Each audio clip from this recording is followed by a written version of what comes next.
Ke sawah menanam padi, perginya naik kerbau. Sebelum presentasi dimulai, izinkan saya memperkenalkan diri terlebih dahulu. Assalamualaikum warahmatullahi wabarakatuh.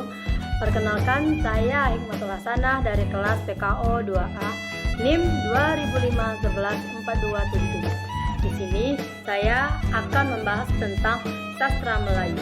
Sastra Melayu adalah sastra lama yang lahir pada masyarakat lama atau tradisional, yakni suatu masyarakat yang sederhana yang terikat oleh adat istiadat. Dalam karya sastra disebutkan bahwa sastra berkembang sebelum periode 20-an. Pada awal terbentuknya sastra merupakan cerita rakyat yang disampaikan secara lisan dari mulut ke mulut dan turun temurun. Menurut A. Ikram, dalam bukunya Filologi Nusantara, Jakarta, Pustaka Jaya 1991, halaman 220. Sekarang cerita rakyat ditulis dan diterbitkan menjadi buku seperti halnya cerita dan novel. Sastra Melayu merupakan sastra Indonesia yang dihasilkan antara tahun 1870 sampai dengan 1942, yang pada waktu itu berkembang di lingkungan masyarakat Sumatera seperti Minangkabau, Langkat, Tapanuli, dan Sumatera lainnya. Orang Tionghoa dan masyarakat Indonesia Eropa. Ciri-ciri sastra Melayu. Karya sastra Melayu klasik sangat jauh berbeda dengan karya sastra lainnya. Untuk mengenal apakah sebuah sastra merupakan karya Melayu atau sastra lainnya, harus mengetahui ciri-cirinya. 1. Anonim. Anonim adalah artian tidak diketahui siapa pengarangnya. Ini disebabkan karena tempo dulu tidak banyak yang mengejar popularitas, sehingga pengarangnya lebih fokus untuk menyajikan mahakarya yang menitik beratkan pada fungsi cerita. Beberapa contoh karya sastra klasik pada umumnya seperti Hikayat Hantua, Hikayat Raja Indra, Hikayat Bangsawan, dan Hikayat Malim Demam. 2. Bertema istana sentris. Jenis cerita ini berlatar belakang istana. Tokohnya biasanya raja dan pangeran yang sakti, dan kisahnya mengenai percintaan. Akhir cerita selalu bahagia. Selanjutnya disebarkan secara lisan. Ciri ini disebarkan secara lisan. Penyebab utamanya adalah pergerakan zaman dahulu sangatlah lambat jika dibandingkan dengan konvoi masyarakat zaman sekarang. Oleh karena itu, penyebaran budaya cerita secara lisan akan lebih mempercepat tersebarnya cerita dibandingkan dengan menggunakan media tulisan. Selain itu, melalui budaya lisan, masyarakat juga mampu lebih intens memberi nilai-nilai positif yang terdapat pada cerita, sehingga pesan moral yang di dalamnya akan disampaikan pendengar. Selanjutnya, didaktis merupakan pesan yang mendidik kepada masyarakat, baik pesan moral maupun keagamaan atau religi. Tradisional merupakan mempertahankan kebiasaan masyarakat zaman dahulu atau adat istiadatnya. Selanjutnya, klasik imitatif, bersifat tiruan atau kebiasaan tiru-meniru yang turun-menurun. Universal, dapat berlaku di mana saja dan kapan saja atau siapa saja. Jenis-jenis karya sastra terbagi menjadi dua bentuk, yaitu berbentuk puisi dan berbentuk prosa. Kita akan membahas pertama berbentuk puisi. Karya sastra dalam bentuk puisi juga memiliki berbagai jenis, diantaranya 1. Mantra. Mantra adalah rangkaian kata yang mengandung rima dan irama yang dianggap mengandung kekuatan gaib, biasanya diungkapkan oleh dukun atau pawang untuk melawan kekuatan gaib lainnya. Nah, Namun hakikat mantra itu sendiri adalah doa yang diucapkan oleh pawang dalam trans kerasukan. Di dalam mantra yang penting bukan makna kata demi melainkan kekuatan dan sugesti. Contoh mantra, pulanglah engkau kepada rimba sekampung, pulanglah engkau kepada rimba yang besar, pulanglah engkau kepada gunung guntung, pulanglah engkau kepada sungai yang tiada berhenti, pulanglah engkau kepada kolam yang tiada berorang, pulanglah engkau kepada mata air yang tiada kering. Jikalau kita tiada mau kembali, matilah. 2. Bidal. Bidal adalah kalimat yang singkatan mengandung pengertian atau hiasan yang membayangkan sindiran. 1. Contoh bidal ungkapan. Tangan panjang artinya suka mencuri, ringan tangan artinya suka membantu, besar kepala artinya sombong.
2.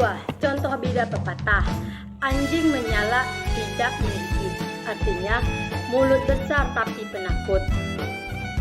Kedua, besar pasak daripada tiang, artinya besar pengeluaran daripada pendapatan. Contoh bidal perumpamaan, bagai durian dengan mentimun, artinya orang kecil melawan orang besar pasti akan kalah. Seperti kerbau dicocok hidung, artinya orang yang bodoh selalu menurut perintah orang lain. 4. Bidal tamzil. Ada ubi, ada talas, ada budi, ada balas. Contoh bidal ibarat bagai kerakak tumbuh di batu, hidup segan mati tak hendak. Ibarat bunga segar dipakai, layu dibuang. Contoh bidal kata Arius, tenanglah hatimu dengan menyenangkan hati orang lain. Contoh bidal pameo, sekali merdeka tetap merdeka. C. Talibun. Talibun adalah sejenis puisi lama yang mempunyai sampiran yang berisi lebih dari 4, mulai dari 6 hingga 20 baris. Berirama ABC, ABCD, ABCDE yang saling terkait. Contoh talibun, kalau anak pergi ke pekan, yuk beli belanak beli, ikan panjang beli dahulu. Kalau anak pergi berjalan, ibu cari senak pun cari, induk memang semang cari dahulu. D. Seloka. Seloka merupakan bentuk puisi klasik berisi pepatah maupun perumpamaan yang mengandung senda gurau, sindiran bahkan ejekan. Biasa ditulis 4 baris, memakai bentuk pantun syair. Contohnya, anak pak dolah makan lepat sambil mengumpat. Nak hantar ke raya dah tak sempat, pakai SMS pun okewat. Contoh seloka lebih dari 4 baris. Baik budi emak sirandang, dagang lalu ditanakan, tiada bekayu, rumah diruntuhkan. Anak pulang kelaparan, anak di pangku diletakkan, karena di hutan disusui. Gurindam. Gurindam adalah satu bentuk puisi Melayu lama yang terdiri dari 2 baris kalimat yang berisi irama akhir yang sama yang merupakan satu kesatuan utuh. Baris pertama berisi suatu soal, masalah atau perjanjian, sedangkan baris kedua berisi jawaban atau akibat dari masalah atau perjanjian tersebut. Contoh, apabila banyak mencela orang, itulah tanda dirinya kurang. Dengan ibu hendaknya hormat supaya badan dapat sehat. Selanjutnya, pantun. Pantun merupakan puisi yang terdiri dari 4 baris bersaja A, B, A, B, A, B, B, A, B, B. 2 baris pertama merupakan sampiran dan 2 baris berisi merupakan isi tujuan dari pantun tersebut. Contoh, kayu cendana di atas batu, sudah diikat di bawah pulang. Adat dunia memang begitu, benda yang buruk memang betul. Selanjutnya, Karmina. Karmina atau dikenal dengan nama pantun jilat. Pantun ini terdiri dari 2 baris, yaitu baris pertama merupakan sampiran dan baris kedua adalah isi. Memiliki pola sajak lurus, biasanya digunakan untuk menyampaikan sindiran atau ungkapan secara langsung. Contoh, dahulu ketan sekarang ketupat, dahulu jagoan sekarang ustad. 2. Pergi ke rawa ke muara pula, sudah tak juara tak sholat pulang. Buah nangka bentuknya bulat, sudah tua bangka belum ingat akhirat. Selanjutnya, syair. Syair adalah puisi atau karangan dalam bentuk terikat yang mementingkan irama saja. Biasanya terdiri dari 4 baris berirama A. Keempat baris tersebut mengandung arti dan masuk penyair. Syair berasal dari bahasa Arab. 2 baris terakhir yang mengandung maksud syair. Contoh syair. Syair kan tambuhan. Lalulah berjalan ke tambuhan, diiringkah pelipur dengan tandahan. Lemah lembut berjalan perlahan-lahan, lakunya manis memberi kasihan. Tunduk menangis segala putri, masing-masing berkata sama sendiri. Jahatnya perangai permaisuri, lakunya seperti jin dan peri. Selanjutnya, stanza. Stanza adalah sajak 8 seuntai yang setiap baitnya terdiri dari 8 buah kalimat. Stanza disebut sebuah oktav persajakan stanza atau tidak berurutan. Contoh stanza, pertanyaan anak kecil. Hai kayu-kayu dan daun-daunan, mengapa kamu bersenang-senang, tertawa-tawa bersuka-sukaan oleh angin dan senang-serang? Adakah angin tertawa dengan kami, bercerita bagus menyenangkan kami? Aku tidak mengerti kesukaan kamu. Mengapa kamu tertawa-tawa? Hai kumbang bernyanyi-nyanyi, apa yang kamu nyanyi-nyanyikan? Bunga-bungaan kau penuh bunyi. Apakah yang kamu bunyi-bunyikan? Apakah bungakah itu atau madukah? Apakah, mengapakah, bagaimanakah?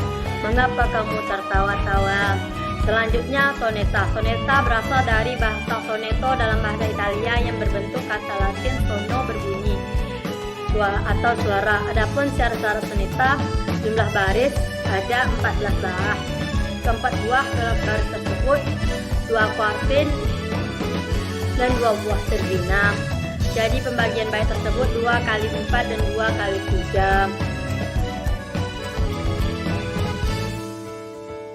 Peralihan oktav dan sektres disebut volta. Jumlah suku kata dalam tiap baris biasanya antara 9 sampai 14 suku kata.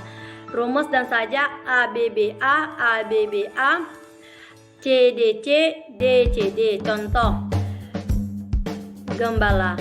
Perasaan siapa takkan nyala melihat anak belang gendang. Seorang saja di tengah padang tiada berbaju buka kepala. Begini nasib anak gembala, berteduh di bawah kayunan rindang. Semenjak pagi meninggalkan kandang, pulang ke rumah di senja kala. Jauh sedikit sesayap sampai terdengar olehku bunyi serunai. Melabuhkan alam dan molek bermain, wahai gembala di segala hijau.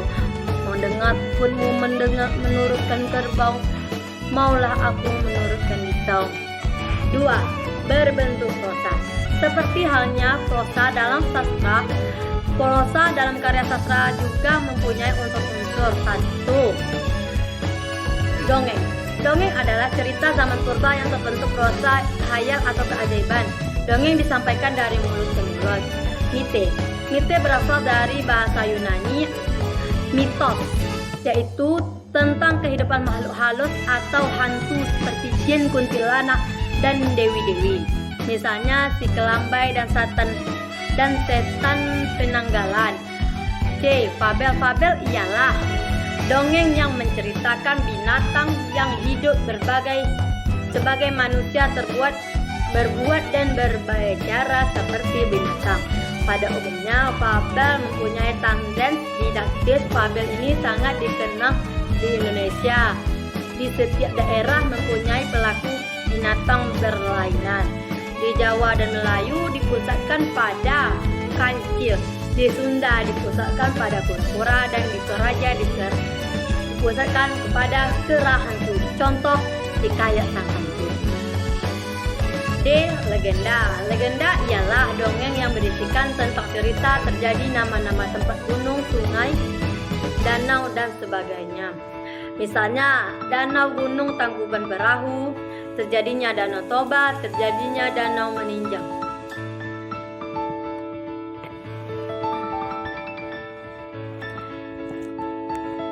Sage.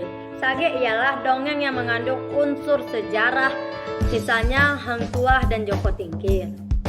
F. Hikayat. Hikayat berasal dari bahasa Arab yang berarti cerita. Hikayat ini mirip dengan dongeng, penuh hayal, isi tentang kehidupan sekitar istana. Oleh karena itu dapat disebut dongeng istana. Pelaku utama dari hikayat tersebut adalah permaisuri, putra raja yang berani, dan putri yang cantik cerita. Hikayat Melayu seperti hikayat Hang Tuah. Sejarah atau silsilah. Penulis sejarah dalam sastra lama ialah pegawai istana yang berisikan tentang asal-usul raja dan kejadian penting adat istiadat. Contoh sejarah Melayu konon dikarang oleh Tun Sri Lanang, hikayat Raja Pasai, silsilah Bugis, sejarah Danau Meninjau, unsur insting karya sastra Melayu klasik. Unsur insting karya sastra Melayu klasik tidak jauh berbeda dengan unsur terdapat pada modern, meliputi tema, tokoh, penokohan, latar, alur, sudut pandang, dan amanat. Selanjutnya, tema. Tema adalah gagasan atau ide utama yang mendasari sebuah karya sastra atau cerita di karya sastra Melayu klasik, dan pada umumnya diangkat adalah berkisar antara istana dan kerajaan. Namun, terkadang tema lainnya sering dimasukkan ke dalam cerita.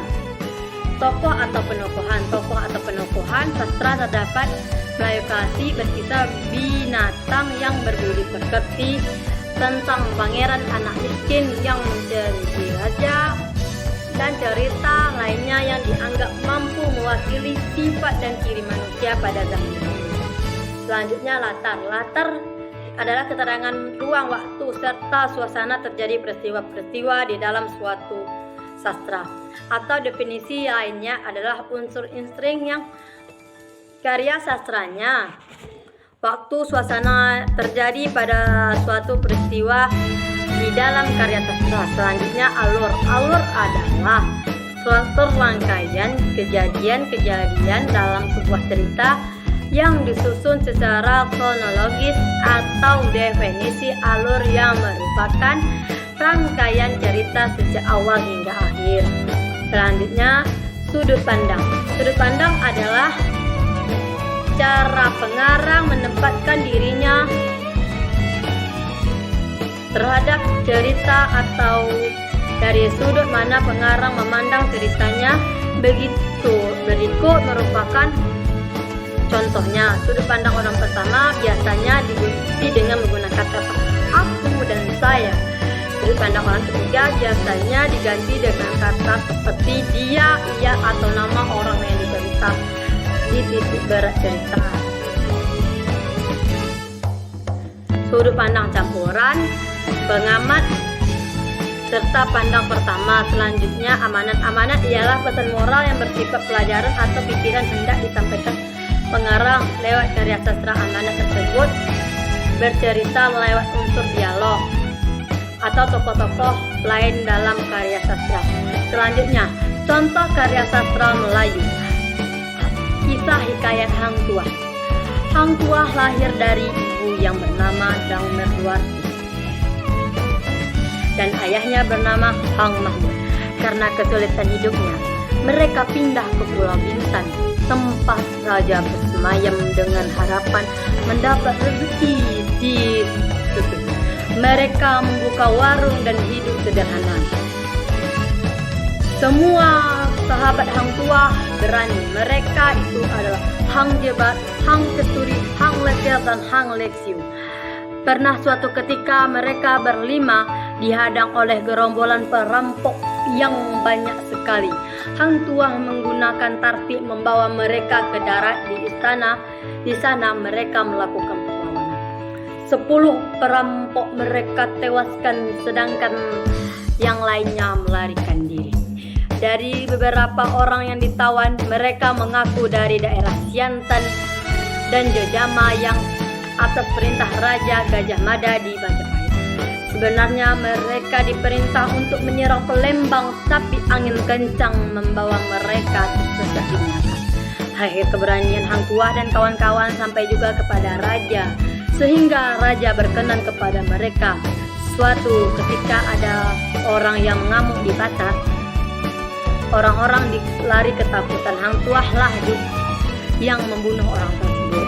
Hang Tuah lalu diangkat menjadi biduan istana atau pelayan raja. Saat itu diminta menyerang ke Palembang yang diduduki oleh Siantan yang di Malang. Hang Tuah diutus ke luar negeri, Tiongkok, Majapahit, dan pernah juga naik haji. Akhir hayatnya Hang Tuah berkhawat di Tanjung Biak. Demikianlah, sebelum tersebut saya akan berpantun. Kakek-kakek pergi ke sawah, tidak lupa membawa peti. Kalau ada kata yang salah, jangan dimasukkan ke dalam hati. Assalamualaikum.